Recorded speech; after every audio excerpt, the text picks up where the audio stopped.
परिषद आणि नगरपंचायत निवडणुकांची घोषणा झाली असली तरी नागपूरमध्ये काँग्रेस आणि शरद पवार यांच्या राष्ट्रवादीमध्ये काहीही आलबेल नसल्याचं चित्र आहे।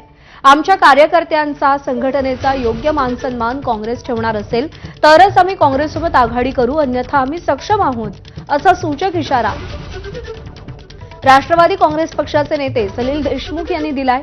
काँग्रेसनं आघाडीविषयी चर्चाच केली नसल्यानं उद्धव ठाकरेंची शिवसेना आणि समविचारी पक्षांशी चर्चा सुरू केल्याचं देशमुखांनी म्हटलंय। दरम्यान काँग्रेस नेते सुनील केदार यांनी एक वेळा फोनवरून संपर्क साधला असून लवकरच चर्चा करू एवढी माहिती दिली आहे। मात्र अद्यापही महाविकास आघाडीत जागा वाटपासंदर्भात चर्चेला सुरुवात झाली नाही अशी माहिती राष्ट्रवादी काँग्रेसचे जिल्हाध्यक्ष प्रवीण कुंटे पाटील यांनी दिलेली आहे। काँग्रेस विचारसरणीवर आम्ही काम करतो। काँग्रेस विचारसरणी महात्मा गांधीजींच्या सगळ्या विचारसरणीवर आम्ही इतके वर्ष चालत आलोय आणि या सगळ्या भूमिकेशी आम्ही समरस आहोत।